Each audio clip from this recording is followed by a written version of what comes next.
Andrew Wommack, thank you for joining us. Tell us what happened at your summer Bible conference with the cease and desist order from the governor.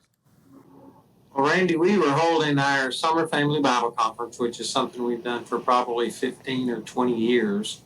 And we had about 1,000 people there, maybe 800 adults, 200 children. We've got a 250,000 square foot facility, and our main auditorium has 3,200 seats in it. And so we had the children spread out, and we employed every measure that the health department told us to do. We were working with them, but the main sticking point was that in Colorado, the governor has said there can't be over 175 people assembled, regardless of the size of anything. And we were definitely taking all of the precautions, wanting to help protect people. But we just feel like, the protests have been unlimited. They've actually been encouraged, and there hasn't been any restrictions on them. We were having people take their temperature. We were asking them questions.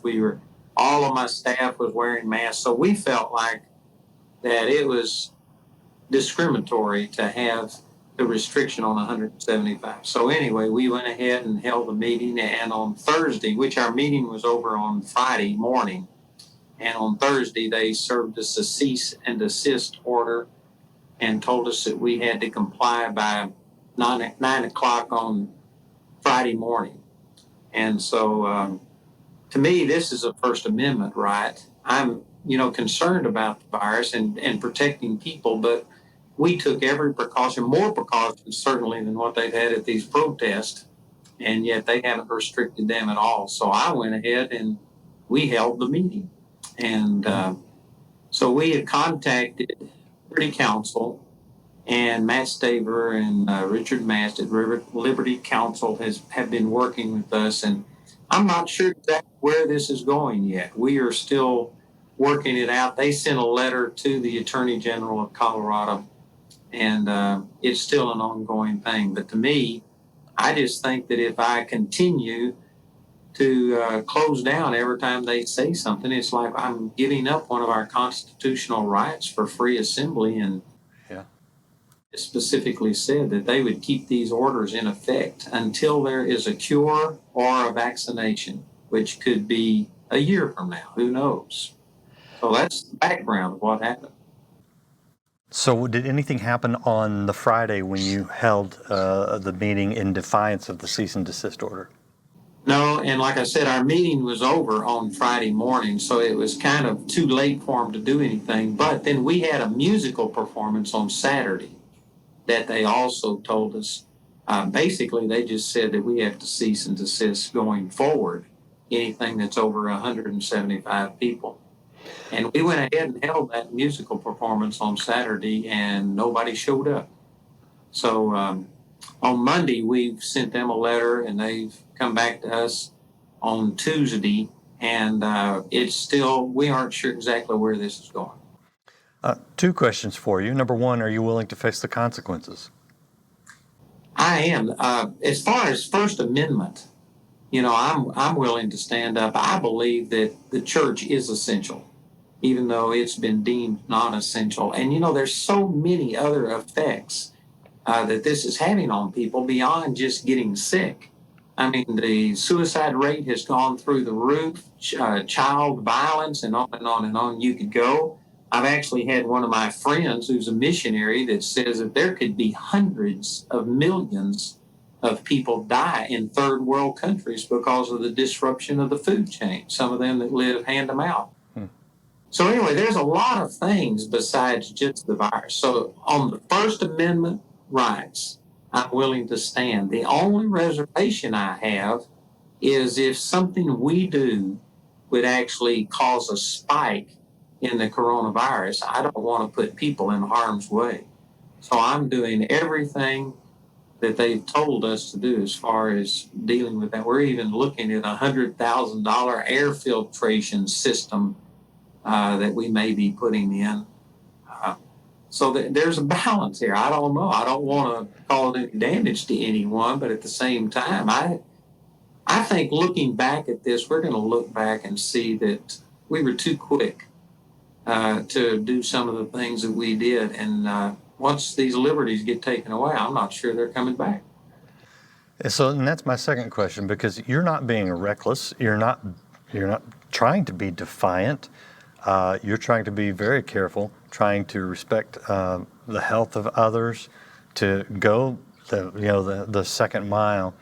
At what point do you believe Christians in general, because it's not just Colorado, I mean, it's California is arguably worse, and we've seen other situations where you go, well, I think that's not right. At what point do you think Christians should stand up and say, no, we're not going to comply? You know, Randy, that's really hard to say, because if it was only a First Amendment right, I mean, if this is all we were fighting for, I would go to the mat and I would be willing to go to jail or to do anything, because we've got to start pushing back. And I believe part of that is there, especially in our state. We've got a very liberal government. We've got the governor, as well as the Senate and the House, are all liberal, and they are pushing through very ungodly deals. So if that was the only issue, there would be no doubt about what I'm going to do. But also we've got this virus that we're dealing with, and if there was to be a spike in the virus, and say, for instance, my own staff put at risk and stuff, well, then you got to consider those things. So I'm still walking through this. I haven't finished it yet, and I'm not sure exactly where we're going, but I'm willing to stand up for our constitutional right to assembly. Yeah, well, I appreciate you doing that. Can we see updates at truthandliberty.net? Yes, sir. And we will be interviewing people and definitely be talking about this. And I appreciate James's stand for this, man. He's bold. He was with us. We sent out a letter to the governor back in May and told him that we voluntarily cooperated with their lockdown. But when he started talking about just extending it indefinitely until there is a cure or a vaccination, I could see that, it was just wrong. And so I sent him a letter and had 704 ministers sign it in Colorado that said, we're through cooperating. And Pentecost Sunday, we were opening up. So we did. And James came, and he was one of our keynote speakers on June 5th, and they didn't give us any problem over that. And I'm not sure the exact number, but probably at least 700 or 800 were at that, and there was no problem. And I'm not sure all of the reasons, but we had a panel with Tony Perkins and General Boykin and E.W. Jackson, and it was powerful. And we were talking about the upcoming elections and how Christians should vote. And we got a lot of pushback on the internet over that, and that may have put a mark on us. That may be why they came after us. I'm not sure about that. Are you seeing anything else that would give you concern in the area of big tech and overreaching government and basically attacks on the church and Christian organizations?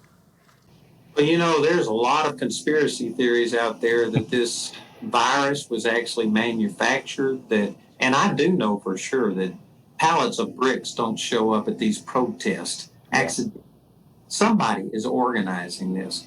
And so I believe that there is an element of it that is deliberate, and they are trying to destabilize this nation and do anything that they can to avoid Trump being elected. I believe that exists. But I think that many of the people involved in these protests and things like this, I don't think that they're aware of what's going on. They're being manipulated. But I think it's both. There are some people that are honestly deceived, and when it comes to defacing our statues and things like that, they're actually tearing down statues of people who are abolitionists. They don't even know what they're doing.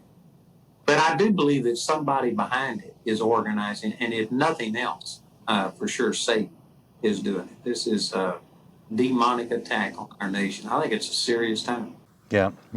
People that are watching right now, what do you want them to do in order to support you in your stand? Well, pray for wisdom for me, because honestly, like I said, if it comes down to a First Amendment only issue, I would fight for that, because our fathers fought for it, and I believe that we need to stand up for it. if I'm physically endangering people, like for instance, this last conference, if we see that there was a spike or some kind of a contamination that happened at the thing, I would have to seriously reconsider about how we would deal with that. So I want to protect people, but I certainly don't want to give up our constitutional rights to the government so that they can just tell us when we can meet and where and how many people. We appreciate your stand and appreciate your time, and we'll be watching truthandliberty.net, and I'm sure the stream will be following up with anything pertinent. Thank you, Randy. I really appreciate it. God bless. Yeah, thank you.